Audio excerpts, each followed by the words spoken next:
सबसे पहले तो हमारे पास ये स्टेटमेंट लिखी हुई है, इस स्टेटमेंट को समझकर हम अपनी लीनियर इक्वेशंस बनाएंगे। The third angle of an isosceles, सबसे पहले तो ये देखिए आइसोसेल्स क्या है। आपके सामने मैं एक ट्राइंगल बना रहा हूं,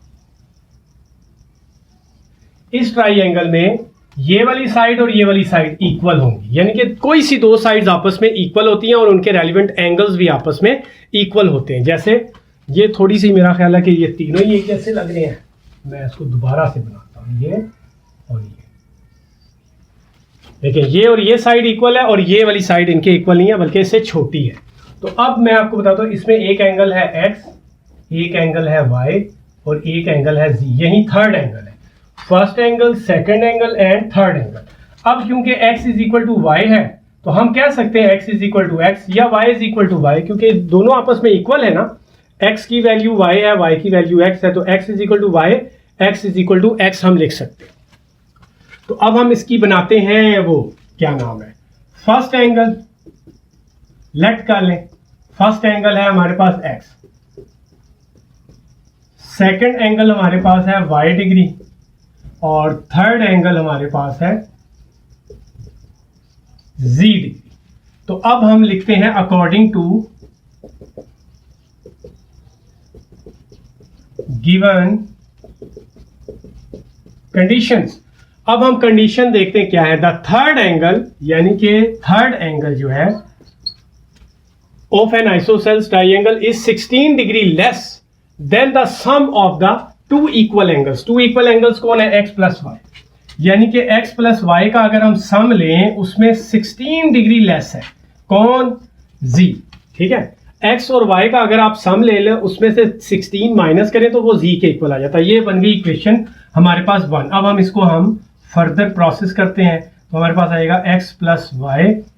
अब मैंने आपको एक बात बताई थी, x और y आपस में इक्वल हैं तो हम x प्लस वाई की जगह x प्लस x लिख सकते हैं। x प्लस वाई की जगह x प्लस x और x आपस में इक्वल है तो प्लस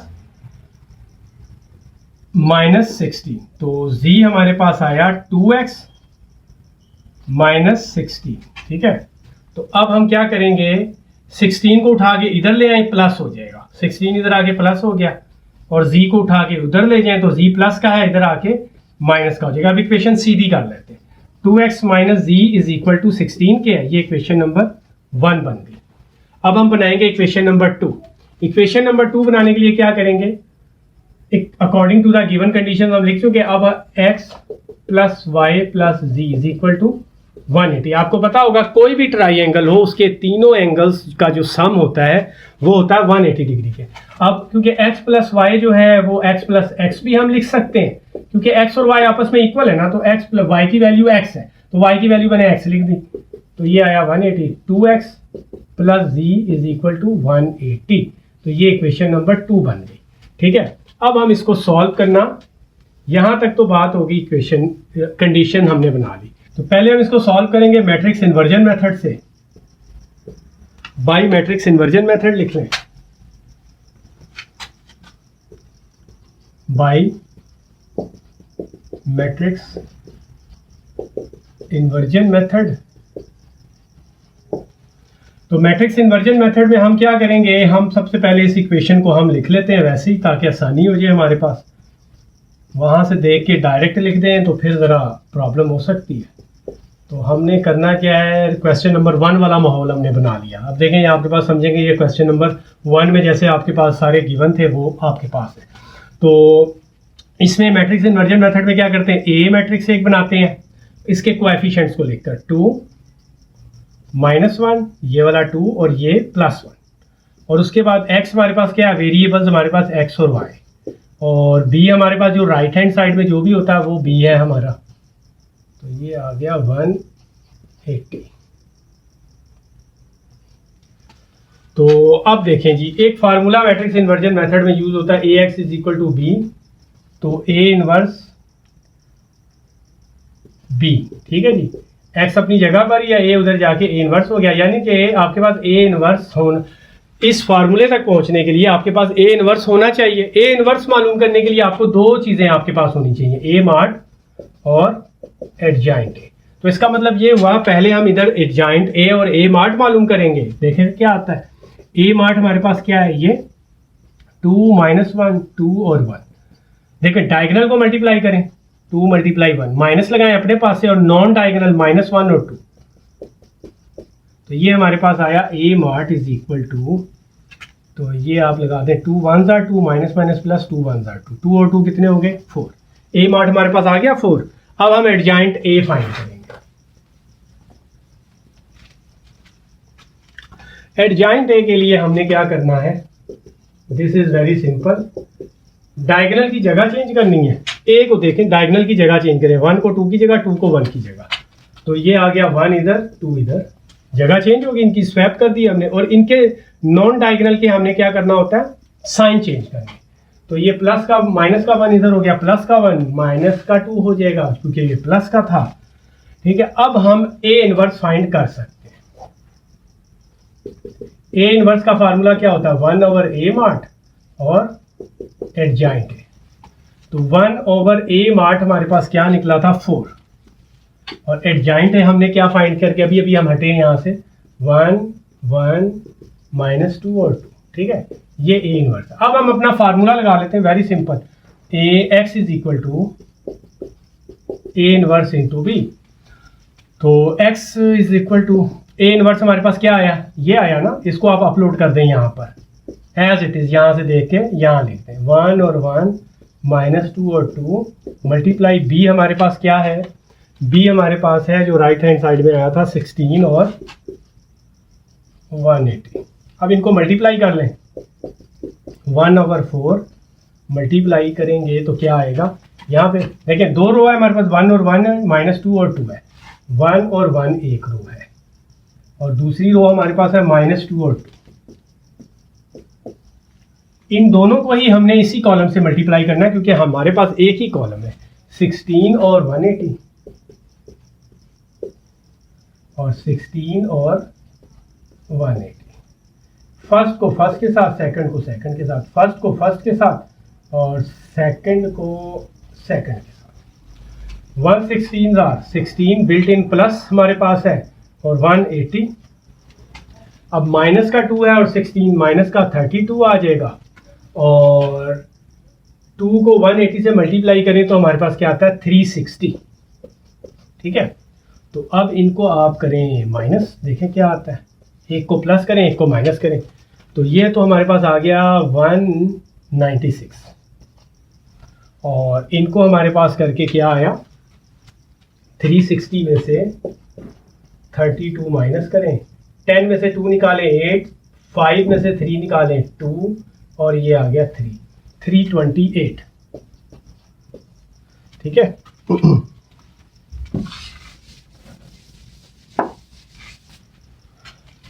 अब हमने क्या करना है, इस 4 को इन दोनों के साथ डिवाइड कर देना है। x is equal to 196 divided by 4 328 divided by 4।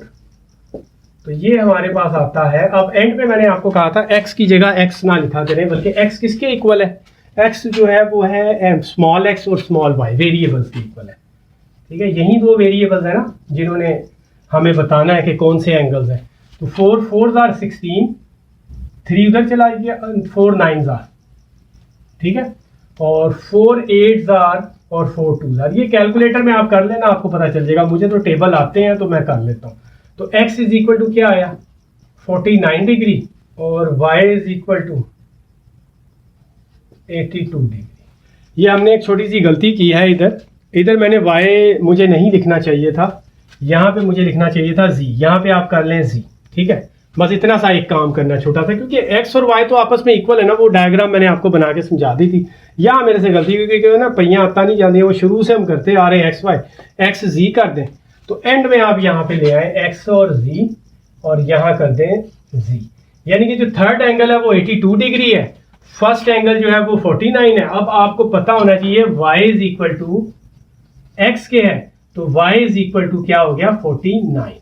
तो ये हमारे आंसर हो गए, x is equal to 49, z is equal to 82 और y इज इक्वल टू 49। ठीक है, डायग्राम मैंने शुरू में बनाई थी और आपको समझाया था कि ना ये क्या नाम है, एक्स और वाई आपस में इक्वल है, जो आंसर एक्स का आएगा वही वाई का होगा। यहाँ पे आपने ये गलती नहीं करनी, एक्स और जी आपने कर लेना। ठीक है, जो आपने थर्ड वाला मैट्रिक्स बनाना है, क्योंकि हमारे पास एक्स और जी है, एक्स और जी है। ठीक है, तो एक्स और जी बनेगा ना, तो वेरिएबल्स तो हमारे पास एक्स और जी हैं, तो इसको आप नोट करें। अब हम इसको करेंगे क्रैमर रूल्स के मुताबिक। मैं सिर्फ इतना हिस्सा रेस करूंगा, बाकी मैं रहने दूंगा। अब हम इसको करेंगे जी क्रैमर रूल के मुताबिक। ये इसे मैंने रहने दिए क्योंकि ये एज इट इज़ अभी हमने इसको करना ही था। बस मैंने यहाँ से रेस करके इसको मैंने बाई मैट्रिक्स इन्वर्जन मेथड की जगह मैंने लिख दिया बाई क्रैमर्स रूल। ये मैंने चेंजिंग किया और बाकी सारा मिटा दिया, इसकी हमें ज़रूरत नहीं है।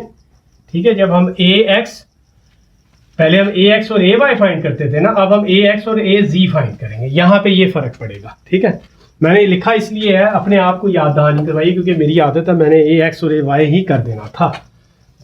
अच्छा, ए मार्ट हमने फाइंड कर लिया। अब हम क्या करेंगे, यहाँ पे सेंटर में लगाएं लाइन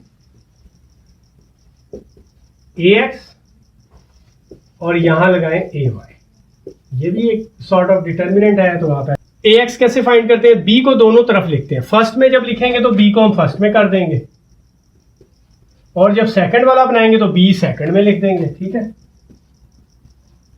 और क्योंकि सेकंड वाले की जगह खाली है तो सेकंड में कौन है, -1, और ए और बी को हम मिला के बनाते हैं ये। ठीक है जी, बी को तो हमने लिख दिया दोनों में, अब ए में से एक एक एंट्री हमने डालनी है। तो सेकंड वाली जगह खाली है तो सेकंड वाली लिख लें, -1 और 1। उधर फर्स्ट वाली जगह खाली है तो 2 और 2 लिख दें। तो अब आप इसका वो फाइंड करें, डिटर्मिनेंट क्या आता है, 16 × 1 डायगोनल मल्टीप्लाई नॉन डायगोनल, तो बीच में माइनस लिखते हैं। -1 × 180, 16 1 are 16, माइनस माइनस प्लस 180, तो ये आ गया 196। ए एक्स आ गया।